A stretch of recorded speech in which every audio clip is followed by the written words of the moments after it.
Hypothesis 16. That a monk should not bathe or strip completely naked unless compelled by necessity. A. From the life of St. Anthony. 1. St. Anthony practiced a severe and very intense form of asceticism. He fasted constantly. For his clothing he had an inner garment made of hair and an outer garment made of hide, and these he kept until his death. But he did not suffer either to bathe his body in water when it was dirty, or to wash his feet at all, or even so much as to put them into water, unless compelled by necessity. Indeed, from the time Anthony became a monk, no one even saw him unclothed or his body naked at all throughout his life. 2. On one occasion, while sitting on the mountain, he looked up and saw someone being borne upwards in the air, to the great rejoicing of the angels who met him. Marveling at the sight and deeming such a company blessed, and desiring to learn who this might be, he heard a voice saying that it was the soul of Amun, a monk in Nitria, who had persevered in asceticism until old age. 3. It is said that many miracles were wrought through Amun, and this is one of them. He once had to cross a river called the Lycos, but since this was the season when the river flooded, he asked Theodore, who was with him, to go some distance away from him, lest they see each other naked as they swam through the water. However, although Theodore had departed, he again felt ashamed even to see himself naked. While he was experiencing these feelings of shame and pondering what to do, he was suddenly caught up and carried across to the opposite side. B. From the narrative about the Holy Father slain at Sinai and Rhaithou. 1.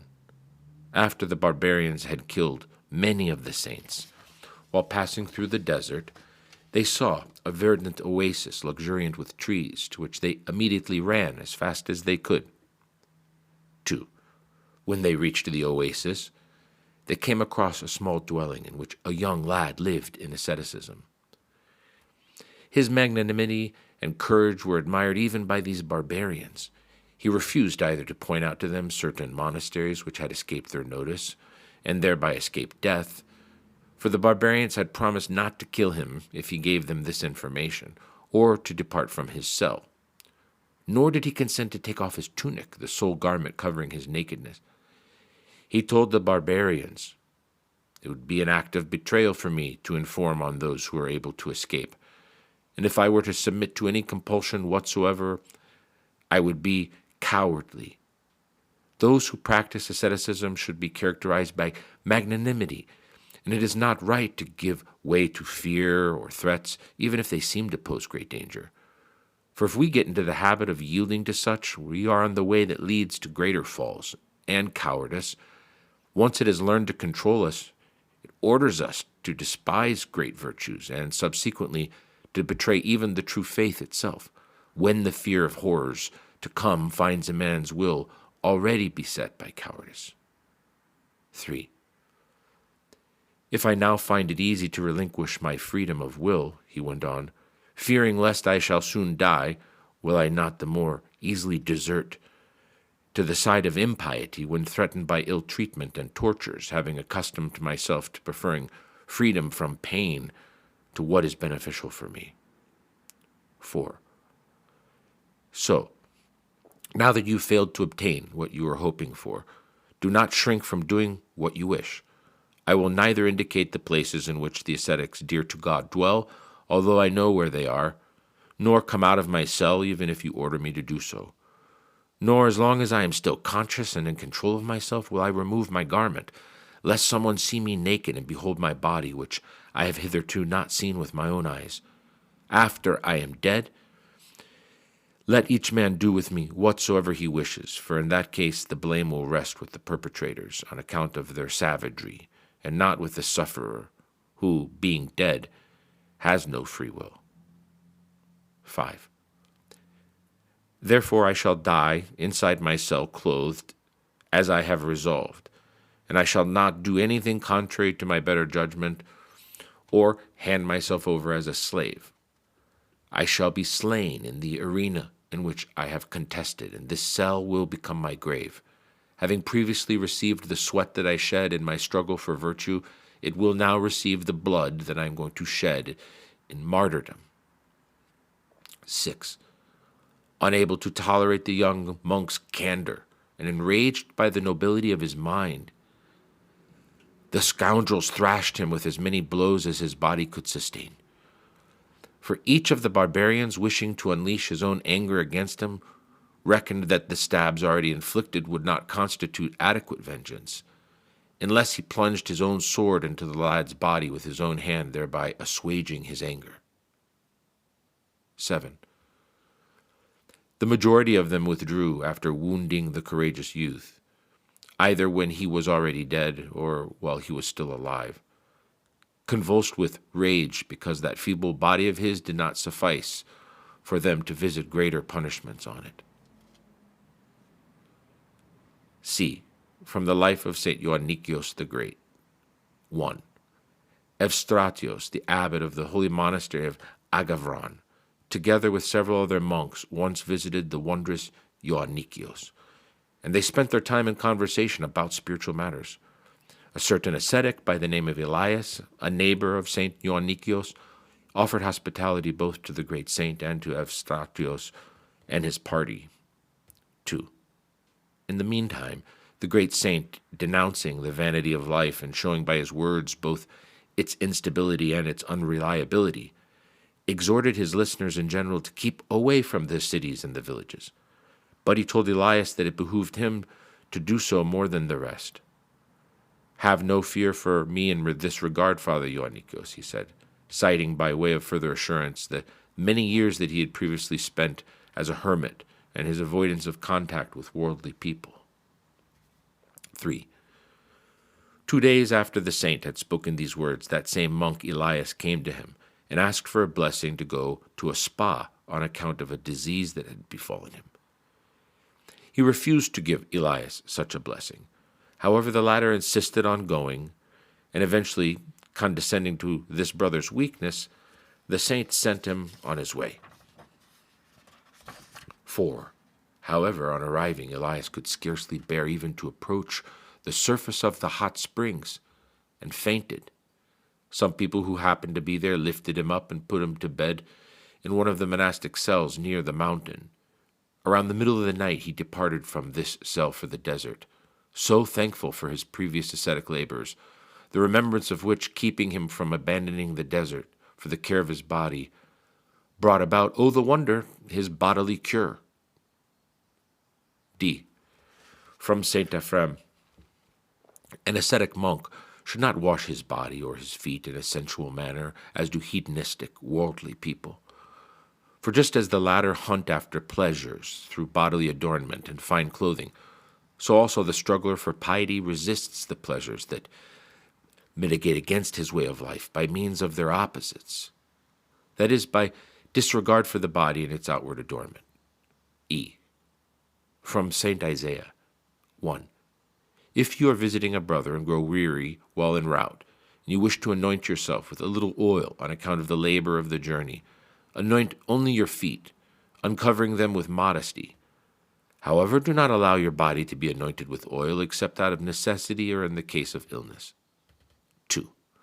If, while you're sitting in your cell, a brother from another place comes to visit you, do likewise to him.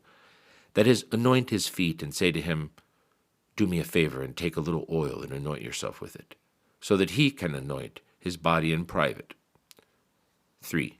If he is reluctant to accept the oil, do not badger him, but if he is an experienced elder, insist that he anoint his entire body as a relief from his labors. F. From St. Diadochos. No one would assert that going to the baths is sinful or unreasonable, but to refrain from this for the sake of abstinence, I call both manly and most prudent.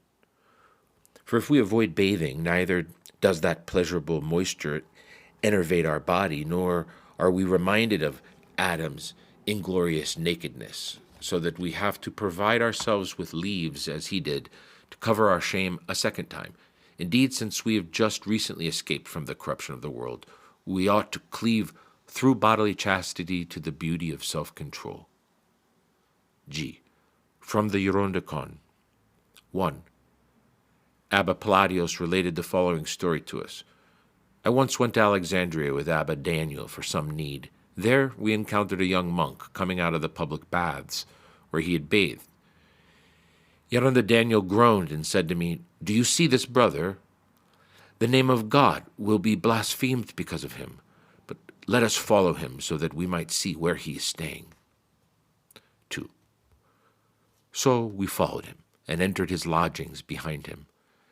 The elder took him aside and said to him, "Brother, it is not appropriate for you who are young and healthy to bathe. Be assured, my child, that in so doing you scandalize many, and not only the lay people, but also monastics." The brother replied to the elder, "Know that if I yet pleased men, I should not be the servant of Christ," Galatians 1:10. And Scripture also says, "Judge not, and ye shall not be judged," Luke 6, verse 37. Then the elder made a prostration to him, saying, "Forgive me for the Lord's sake, for as a man I have erred in reproving you." After we had left the room, I said to the elder, "Maybe that brother bathes because he is ill, and so is not culpable." 3.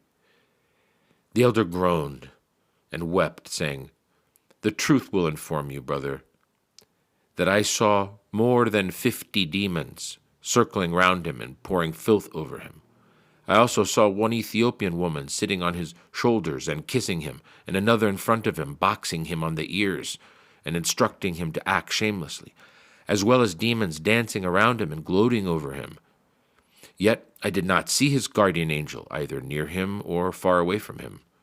I infer from this that he is replete with every kind of obscenity." 4. Even his clothes bear witness to what I say, for it is made of goatskin, soft and woven with fine thread. Also there is the very fact that he goes around so shamelessly in the middle of this city, which those who have grown old in asceticism enter only for indispensable needs, and from which they hasten to depart, lest their souls suffer any harm. 5. Besides, if this monk were not self-centered, hedonistic, and lecherous, he would not be nonchalantly stripping himself naked in the baths or seeing other men naked, when our holy fathers Anthony, Pachomius, Amun, Serpion, and other God-bearing fathers have decreed that no monk should strip bare without great necessity, or unless he is seriously ill. For when they wanted to cross rivers for particular needs and no ferry was available, unable to endure being naked because of the shame they felt before the holy angels accompanying them, and the sun that shed its light on them, although there was no one to see them, they nonetheless entreated God to help them. They were lifted up into the air and so crossed the rivers, because God, in his omnipotence and love for mankind, readily accepted their righteous and pious requests and miraculously fulfilled them. After telling me these things, the elder fell silent. 6. After we had returned to Scetis, not many days passed when some brothers came from Alexandria and related that such a brother who was a priest, for he had been ordained, and who lived at the church of St. Isidore, having arrived a short while ago from Constantinople, this is the brother about whom the elder had spoken, was caught in the act of adultery with the wife of Silentarius. The slaves and the neighbors of Silentarius immediately arrested him and cut off his genitals. After being thus mutilated, he survived for 3 days, then died, having become a shame and a disgrace to all monastics. 7. On hearing this news, I arose and went to Abba Daniel and told him what had happened. When the Yeranda was informed, he wept and said, "A proud man is chastised by a fall." The elder explained that if that brother had not been sick with pride and had accepted his advice, he would not have suffered such an ignominious death. Let all who are proud learn a lesson from what happened to this monk, being taught by his fault to avoid such a precipice. H. From St. Ephraim. 1. Beloved brother, tell me, why do you wash your face with water? It must be in order to please your neighbor, and from this it is clear that you have not yet spat upon the passions of the flesh, but are still enslaved to these. 2. If therefore you wish to wash your face, wash it with tears and lave it with lamentation, that you may shine with glory before God and the holy angels, for a washed face with tears is unfading beauty. 3. But perhaps you will tell me that the filthiness of your face embarrasses you. Know, however, that the filthiness of your feet and face, coupled with a pure heart, will make you shine more brightly than the sun before God and the holy angelic powers.